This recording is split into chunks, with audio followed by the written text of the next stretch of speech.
AB, AB, നിനക്ക് പോകാൻ സമയമായി. എഴുന്നേൽക്ക്, പോകണ്ടേ?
എന്തോ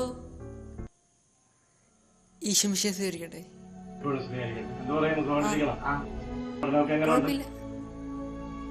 രാവിലെ പള്ളി വന്നൊക്കെ പ്രാർത്ഥിക്കും. തടസ്സമൊക്കെ മാറിക്കിട്ടും. നന്നായിട്ട് പഠിക്കാൻ പറ്റും. അച്ഛനും പ്രത്യേകമായിട്ട് പ്രാർത്ഥിക്കും. ശരി അച്ഛാ.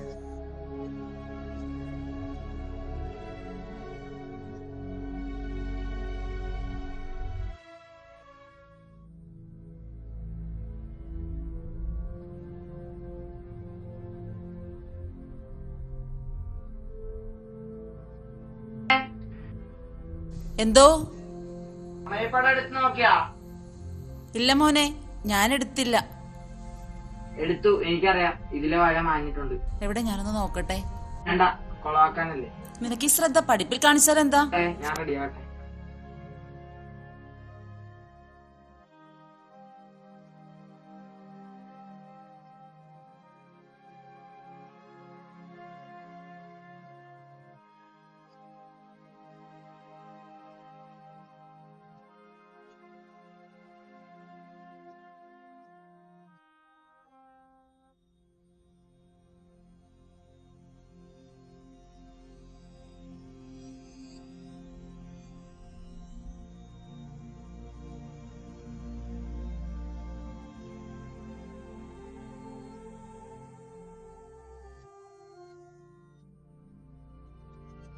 അമ്മേ പോണേ.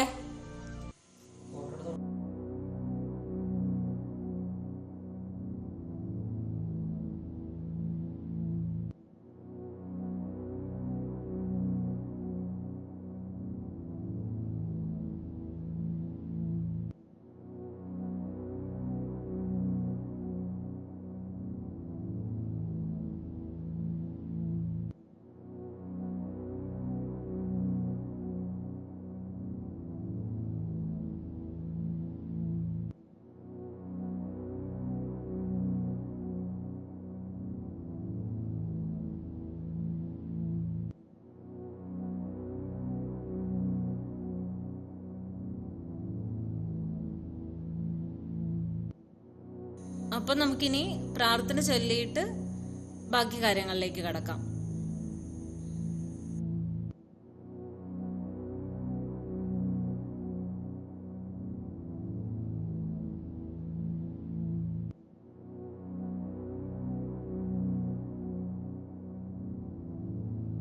അപ്പൊ നമ്മുടെ ഫസ്റ്റ് സെമസ്റ്ററിന്റെ എക്സാം കഴിഞ്ഞിട്ടുണ്ട്.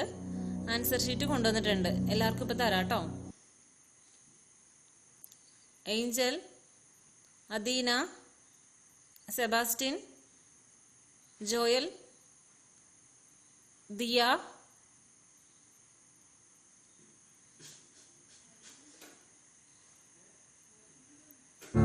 എബി,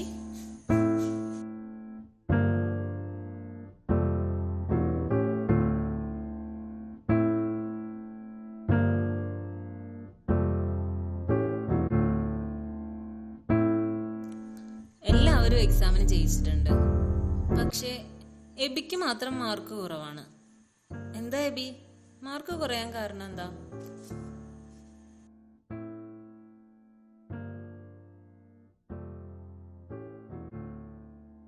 ടീച്ചറെ, അവനങ്ങനെ പഠിക്കത്തൊന്നുമില്ല, മാർക്കൊക്കെ കുറവാ, സ്കൂളിലും അങ്ങനെ തന്നെ.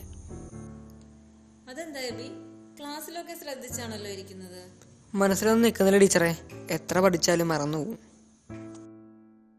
എബി, നിന്റെ നോട്ട്ബുക്കൊക്കെ ഒന്ന് കാണട്ടെ.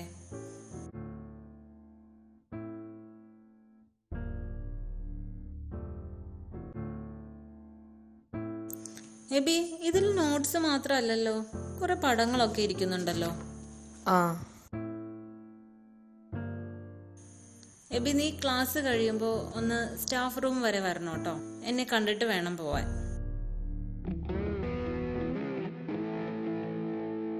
നമുക്കിനി അടുത്ത ചാപ്റ്ററിലേക്ക് കടക്കാം.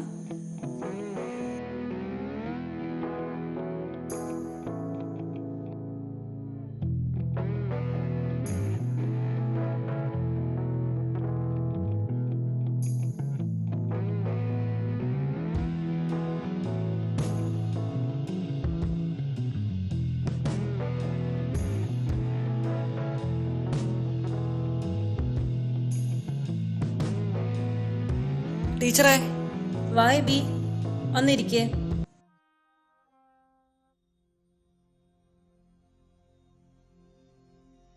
എബി, നീ ബൈബിൾ വായിക്കാറുണ്ടോ? ഉണ്ട് ടീച്ചറെ. എപ്പോൾ? പ്രാർത്ഥനയിൽ കഴിയുമ്പോൾ.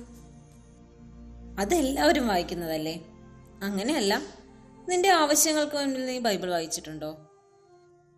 എനിക്ക് മനസ്സിലായില്ല ടീച്ചറെ. എബി, എല്ലാ പ്രയാസങ്ങൾക്കും ബുദ്ധിമുട്ടുകൾക്കുമുള്ള ഉത്തരം ബൈബിളിൽ തന്നെയുണ്ട്. പ്രശ്നങ്ങൾക്ക് മുൻപിൽ നീ മനസ്സ് തുറന്ന് ബൈബിൾ വായിക്കും, നിനക്ക് ഉത്തരം കിട്ടും. ആണോ ടീച്ചറെ? അതെ എബി, നിനക്കിപ്പോ എന്താ ആവശ്യം? ടീച്ചറെ, എനിക്ക് പഠിച്ചത് മനസ്സിൽ നിൽക്കണം, മറന്നു പോകരുത്, അതാണ് എൻ്റെ ആവശ്യം. ശരി, നീ ഇന്ന് പോയി നിന്റെ ആവശ്യങ്ങളെല്ലാം വിശ്വാസത്തോടെ മനസ്സിലുറപ്പിച്ച് ബൈബിള് തുറന്ന് വായിക്കും, നിനക്ക് ഉത്തരം കിട്ടും. വിശ്വാസത്തോടെയുള്ള എല്ലാ പ്രാർത്ഥനയ്ക്കും ദൈവം ഉത്തരം നൽകും എബി. ശരി ടീച്ചറെ, ഇനി ആ വിശ്വാസത്തോടെ ബൈബിൾ വായിച്ചോളാം.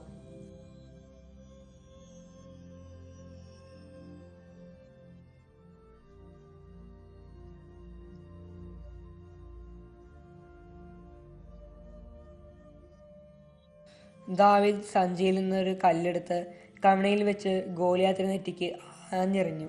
കല്ല് നെറ്റിയിൽ തന്നെ തറച്ചു കയറി. അവൻ മുഖം കുത്തി നിലം പതിച്ചു. അങ്ങനെ ദാവീദ് കല്ലും കവിണയുമായി ഗോലിയാത്തിനെ നേരിട്ട് അവനെ എറിഞ്ഞു വീഴ്ത്തി. അവൻ്റെ കയ്യിൽ വാളില്ലായിരുന്നു. ദാവീദ് ഓടിച്ചെന്ന് ഗോലിയാത്തിന് മേൽ കയറി നിന്ന് അവൻ്റെ വാള് ഉറയിൽ നിന്ന് വലിച്ചൂരി അവനെ കഴുത്ത് വെട്ടിമുറിച്ച് കൊന്നു.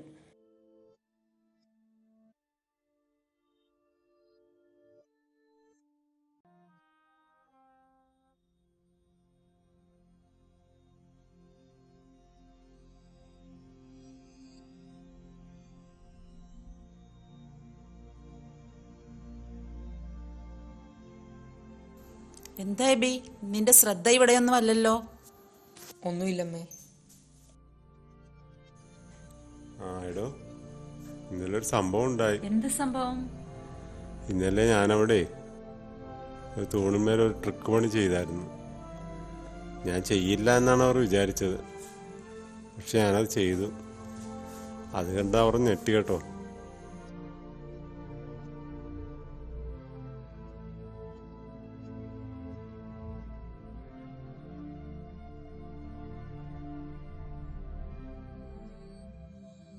നമ്മളിപ്പോ ബൈബിള് വായിച്ചതല്ലേ, നീ പിന്നെ എന്താ ബൈബിളിൽ നോക്കുന്നേ? അമ്മ, ടീച്ചർ ഇന്ന് എൻ്റെ അടുത്തൊരു കാര്യം പറഞ്ഞ് വിശ്വസിച്ച് ബൈബിൾ വായിക്കുന്നവന് ഉത്തരം കിട്ടുമെന്ന്. എന്നിട്ട് നിനക്ക് ഉത്തരം കിട്ടിയോ? കിട്ടിയെന്ന് ചോദിച്ചാൽ കിട്ടി. പക്ഷേ ഇപ്പൊ അപ്പം പറഞ്ഞത് കേട്ടപ്പോൾ എന്തോ കിട്ടിയെന്ന് വിചാരിച്ചതാ, പക്ഷെ അതും പോയി. ദാവീദ് ഗോലിയാത്തിനെ വധിക്കുന്ന ഭാഗമല്ലേ നീ വായിച്ചത്? അതെ. എന്തിന് പരിഹാരം കാണാനാണ് നീ വിശ്വസിച്ച് ബൈബിള് വായിച്ചത്? അതമ്മക്ക് അറിയാവുന്നതല്ലേ, പഠിക്കാൻ ബുദ്ധി കിട്ടാൻ. എന്നിട്ട് നിനക്ക് ഉത്തരം കിട്ടിയല്ലോ.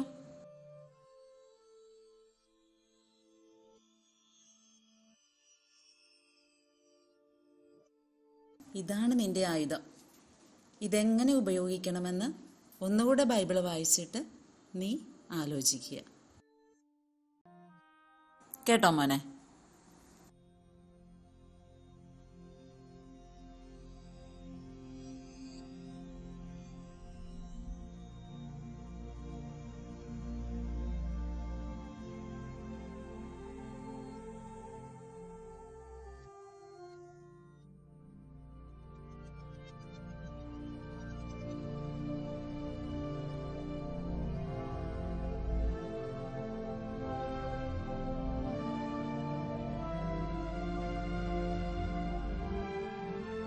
എക്സാം പേപ്പറാണ്. ഈ പരീക്ഷയിൽ വലിയൊരു മാറ്റം സംഭവിച്ചിട്ടുണ്ട്. ടീച്ചർ എനിക്കറിയാം എന്താണ്. എനിക്ക് നല്ല മാർക്കുണ്ടെന്നല്ലേ? അതെ, വളരെ നല്ല മാർക്കുണ്ട്. അത് ഏഞ്ചലിന് എങ്ങനെ അറിയാം? ഇത്രേ സ്കൂളിൽ പോലും നല്ല മാർക്കുണ്ട്. കഴിഞ്ഞ ആഴ്ച അവിടെ പേപ്പർ കാണിച്ചായിരുന്നു. അതെ, ഇതിപ്പോ വളരെ മികച്ച രീതിയിലാണ് എക്സാം എഴുതിയിരിക്കുന്നത്. അതിന്റെ കാരണം എന്താണെന്ന് നിങ്ങൾക്ക് അറിയാമോ? ഏഞ്ചലിന് അതറിയാവോ? ഇല്ല ടീച്ചറെ, ഞാൻ ചോദിച്ചു. അപ്പൊ ടീച്ചർ പറഞ്ഞുതരുമെന്നാണ് അവൻ പറഞ്ഞത്. അതെന്തായാലും നീ പറഞ്ഞു കൊടുക്കുന്നത്? അത് പിന്നെ എനിക്ക് വിജയത്തിലേക്കുള്ള വഴി ടീച്ചർ വഴി എൻ്റെ വീട്ടിലൂടെ എന്നെ ദൈവം കാണിച്ചു തന്നാണ്. അത് ടീച്ചർ തന്നെ എൻ്റെ കൂട്ടുകാരോട് പറഞ്ഞാൽ മതി. ഞാൻ പറയാം. ഇതെന്താന്ന് നിങ്ങൾക്ക് അറിയാമോ? ശരി, യേശു ആണ്. പക്ഷെ നിങ്ങളൊന്ന് അടുത്ത് വന്ന് നോക്കിക്കേ.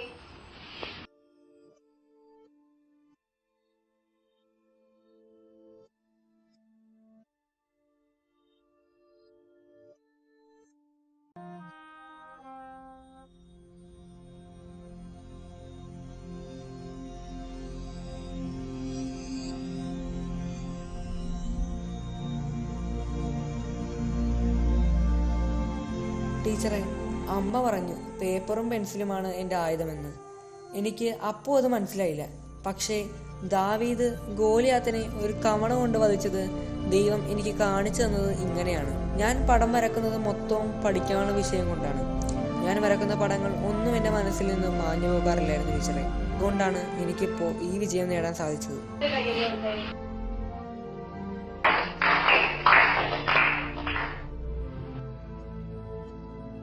തന്റെ കഴിവ് എങ്ങനെ വിനിയോഗിക്കണമെന്ന് കൃത്യമായി പഠിച്ചു.